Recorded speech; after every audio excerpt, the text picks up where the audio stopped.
संपूर्ण निचोड़ है। इस वीडियो में 77 क्वेश्चंस में खत्म करने वाले हैं। जो ईवीएस के 77 क्वेश्चन जो हर बार एग्जाम में ट्रेंड होने की पॉसिबिलिटी लेकर आते हैं, तो इस बार भी कहीं ना कहीं एग्जाम इस वीडियो से क्रैक होगा। पहला क्वेश्चन आपके स्क्रीन पर है, बहुत ही शिद्दत के साथ पढ़िएगा और बहुत शिद्दत के साथ चीजों को नोट करिए जो आपको नोट करने वाली हो।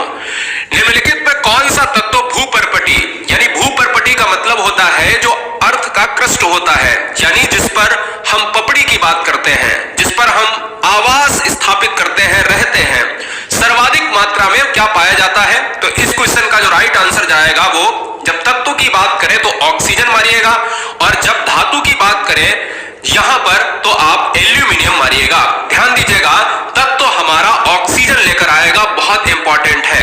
अब जब क्वेश्चन को थोड़ा सा बदला जाता है, जब क्वेश्चन में यह कहा जाता है कि पृथ्वी की क्रस्ट में नहीं, जबकि एनवायरमेंट, एटमॉस्फेयर में, वायुमंडल में गैसों का मिश्रण क्या होता है, तो एक बार पॉइंट को नोट कर लीजिएगा कि नाइट्रोजन सबसे ज्यादा वायुमंडल में, जबकि पृथ्वी में जो क्रस्ट होता है उसमें ऑक्सीजन। अगर वायुमंडल में ऑक्सीजन पूछे तो दूसरे नंबर पर आती है 20.95 के साथ साथ, यानी 21% के साथ। तीसरी सबसे बड़ी गैस है आर्गन, अक्री गैस 0.93% और कार्बन डाइऑक्साइड 0.03%। अगला क्वेश्चन, निम्नलिखित वृक्षों में कौन सा वृक्ष पर्यावरणीय संकट माना जाता है। दोस्तों बहुत ध्यान से पढ़िएगा इस क्वेश्चन को कि जब पर्यावरणीय संकट की बात करें तो हम कहते हैं कि एनवायरमेंट का आतंक, यानी पर्यावरण का आतंक माना जाता है, या तो वो जलकुंभी होगा या तो वो यूकेलिप्टिस होगा। मैंने अपनी क्लास में ऑलरेडी आपको बताया है, नए बच्चे समझ लें कि यूकेलिप्टिस को सफेदा नाम से भी जाना जाता है। यूकेलिप्टिस के साथ साथ आपने देखा होगा तालाबों में एक प्रकार की बेल पाई जाती है और पूरे तालाब में छाई होती है हरी हरी, वो जलकुंभी होती है, वो भी पर्यावरण के लिए आतंक है। अगला क्वेश्चन, निम्नलिखित में कौन सी गैस जो नोबेल गैस है, यानी कौन सी ऐसी नोबेल गैस वायुमंडल में नहीं पाई जाती है। एटमॉस्फेयर में मैंने अभी आपको एक चार्ट दिखाया था जिसमें आर्गन गैस तो पाई जाती है 0.93% के साथ। अगर क्वेश्चन में पूछा जाए कि वायुमंडल में आर्गन का मात्रा कितना है, तो यहां पर 0.93% है, जो तीसरी सबसे बड़ी गैस अपना हिस्सा कवर करती है। हीलियम पाई जाती है, नियान पाई जाती है, जबकि यहां पर ऑप्शन जाएगा सी के साथ, यही आंसर हो जाएगा दोस्तों। रेडान गैस आपको नहीं मिलेगी। रेडान इस क्वेश्चन का राइट आंसर लॉक किया जाए। अगला, ओजोन परत निम्नलिखित में किस मंडल में पाई जाती है। ध्यान दीजिएगा, बहुत सिंपल सा है, बहुत आसान सा है। लास्ट में आपका स्कोर हमें जरूर बताना है, और ईमानदारी से सिलेक्शन के लिए ईमानदारी से चैनल को सब्सक्राइब कर ले, ये आपका परिवार है दोस्तों। ओजोन परत की जब भी बात करते हैं तो यह किस मंडल में पाया जाता है या पाई जाती है, तो यह स्ट्रेटोस्फीयर में, समताप मंडल में। इसको इंग्लिश में स्ट्रेटोस्फीयर कहते हैं, ऑलरेडी बता चुके हैं, क्योंकि हिंदी में स्ट्रेटोस्फीयर लिखकर आ जाता है कभी कभी एग्जाम में। ओजोन परत की जब बात होती है तो ओजोन परत को मापने के लिए हम इकाई है जिसका डॉप्सन का इस्तेमाल करते हैं। अभी हाल ही में एक पेपर हुआ, उसमें पूछा गया, आप ही के एग्जाम का पेपर है जो रद्द हुआ था। क्वेश्चन नंबर 5, पर्यावरण किससे बनता है। इन्वायरमेंट अगर आप पढ़ रहे हैं तो बताइएगा कि पर्यावरण जो बनता है वो किससे बनता है। तो दोस्तों मैं बताना चाहूंगा कि जैविक घटक से पर्यावरण, देखिएगा इन्वायरमेंट जो होता है ना, ये कहीं ना कहीं बायोटिक कंपोनेंट होते हैं, एबायोटिक कंपोनेंट होते हैं। बायोटिक का मतलब होता है जैविक, एबायोटिक का मतलब होता है अजैविक। तो जैविक और अजैविक तो होंगे, साथ ही साथ भू आकृतिक घटक जो पृथ्वी से जुड़े हुए हैं, तो मतलब ये भी, तो आंसर क्या हो जाएगा दोस्तों, ऑप्शन नंबर डी के साथ लॉक किया जाए। बहुत सुंदर। क्वेश्चन नंबर 6, जलवायु तथा मौसम संबंधी घटनाएं वायुमंडल की किस परत में संबंधित, यानी किस परत से संबंधित होती हैं। मैंने आपको बताया है, अगर नहीं बताया है तो समझ लीजिएगा कि अगर कोई भी प्लेस है, ये हमारी पृथ्वी है, ये हमारी क्या है, ये हमारी अगर पृथ्वी है, तो वहां पर अगर हम ऊपर जाएंगे तो बहुत सारी आपको परतें मिलेंगी। इसी दौरान अगर हम 0 से 18 किलोमीटर या 18 से 32 किलोमीटर के रेंज में जाते हैं तो मुझे एक परत मिलेगी जिसका नाम है, क्या है, क्षोभ मंडल, ट्रोपोस्फियर की बात करते हैं। तो क्षोभ मंडल में क्या होता है कि यह मौसम संबंधी घटनाएं होती हैं, जिसमें पानी बरसता है, ओले गिरते हैं, तूफान आता है, आंधी आती है। तो जब भी जलवायु परिवर्तन हो, मौसम परिवर्तन हो, तो वहां पर आप क्या मारेंगे, क्षोभ मंडल। क्वेश्चन नंबर 7, पारिस्थितिकी तंत्र। ध्यान दीजिएगा, जब क्वेश्चन को बदला जाए, जब क्वेश्चन नंबर 7 को थोड़ा सा बदला जाए कि पारिस्थितिकी तंत्र यानी इकोलॉजी सिस्टम, पारिस्थितिकी तंत्र के लिए वायुमंडल की कौन सी परत सर्वाधिक महत्वपूर्ण होती है, जो क्वेश्चन गलत हो रहा है उसको स्टार बना के जरूर लिखिएगा। Right swipe? Can't wait. Date ready bouncy ball? Can't wait. हर बहन, हर भाई, हर गृहिणी से मेरी अपील रहेगी, तो इस क्वेश्चन का भी आंसर जाएगा किसके साथ? क्षोभ मंडल के साथ। देखिएगा, अर्नेस्ट हैकल की बात आती है, एजी चांसले की जब भी बात आती है तो पारिस्थितिकी और पारिस्थितिकी तंत्र से उनको जोड़ते हैं। क्षोभ मंडल सबसे निचली परत है वायुमंडल की, और इसी मंडल में सबसे ज्यादा आपको पारिस्थितिकी तंत्र की भूमिका मिलेगी, इसलिए इस क्वेश्चन का आंसर ए जाएगा। फिर ऊपर वाले मंडलों से मुझे क्या मतलब है? कहीं वायुयान उड़ रहे हैं, कहीं दोस्तों ये हो रहा है, कहीं वो हो रहा है, कहीं रेडियो तरंगे हैं, कहीं उल्का गिर रहा है ना, वो तो ऊपर की बात है।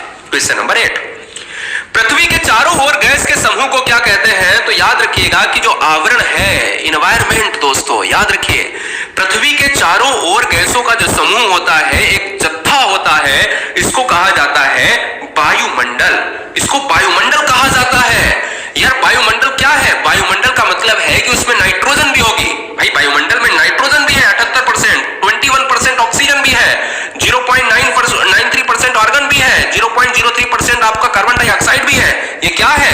ये दोस्तों आपके गैसेस का समूह है, और ये गैसेस का समूह ही तो वायुमंडल है। सिंपल सी बात है। क्वेश्चन नंबर 9, निम्नलिखित में किस एक का संबंध पर्यावरणीय सुरक्षा से नहीं है? कौन सा एक ऐसा तत्व है जिसका संबंध पर्यावरणीय सुरक्षा से नहीं है? ऑप्शन ए है धारणीय विकास, ऑप्शन बी है वनों उन्मूलन, ऑप्शन सी है वृक्षारोपण, ऑप्शन डी है कागज के थैले का प्रयोग। अब देखिए, पर्यावरण की सुरक्षा से उसका संबंध नहीं है। कागज का थैला तो बिल्कुल सही है, पॉलीथीन गलत है। कागज का थैला मिट्टी में मिल जाएगा एक ना एक दिन। वृक्षारोपण करोगे तो ये तो पर्यावरण सुरक्षा होगी, जितना वृक्ष लगाओगे। धारणीय विकास सिंपल सी बात है, अवधारणा है पर्यावरण की। लेकिन वनों उन्मूलन का यहां पर आंसर लॉक हो जाएगा। क्यों? क्योंकि वनों उन्मूलन, उन्मूलन का मतलब होता है डिस्ट्रॉय, डिस्ट्रॉय का मतलब होता है खत्म करना। वनों को आप खत्म कर रहे हैं, तो मतलब ये पर्यावरणीय सुरक्षा नहीं होगी। ऑप्शन जाएगा बी के साथ। अगला, अधोलिखित में कौन भौतिक वातावरण का तत्व नहीं है? बहुत सुंदर सा प्रश्न है, दिमाग लगाने वाला प्रश्न। कौन सा ऐसा ऑप्शन है जो भौतिक वातावरण का तत्व नहीं है? भूमि के रूप, मिट्टियां, खनिज, या फिर बस्तियां? मेरे लाल याद रखिएगा, 10 नंबर का जो आंसर जाएगा वो बस्तियों के साथ जाएगा, क्योंकि बस्तियां कहीं ना कहीं ये भौतिक इन्वायरमेंट का हिस्सा नहीं है। खनिज, मिट्टियां, भूमि ये नेचुरल प्रोसेस है। बस्तियों को हम देखें अगर, तो ये हमारा प्रोसेस है, कृत्रिम प्रोसेस है, मनुष्य के द्वारा बनाया गया प्रोसेस। अगला, रेडियो तथा टेलीविजन के प्रसारण में कौन सी वायुमंडलीय परत का उपयोग किया जाता है? तो हर शेरनी के लिए क्वेश्चन नंबर 11 बहुत आसान है। जब भी क्वेश्चन में पूछा जाए कि क्षोभ मंडल, तो दोस्तों वहां पर होगा जलवायु परिवर्तन, जलवायु परिवर्तन। आयन मंडल, तो वहां पर होगा, क्या होगा? वहां पर होगा आपका, जल्दी से बताएंगे, रेडियो तरंगे, है ना, रेडियो तरंगे। आयन मंडल, रेडियो तरंगे। 11 का सी। बहिर्मंडल क्या होता है? बहिर्मंडल में जो सैटेलाइट होते हैं, लाइव सैटेलाइट लगाए जाते हैं। और मध्य मंडल में क्या होता है? उल्का पिंड का नष्ट होना। उल्का पिंड इसी में गिरकर नष्ट होता है, इसलिए हमारा रेडियो तरंगों के लिए ऑप्शन सी जाएगा। 12 नंबर आपके स्क्रीन पर है, क्या कह रहा है? पढ़िएगा, बहुत आसान है कि पारिस्थितिकी निम्नलिखित के बीच, According to Mr. Warren Buffett,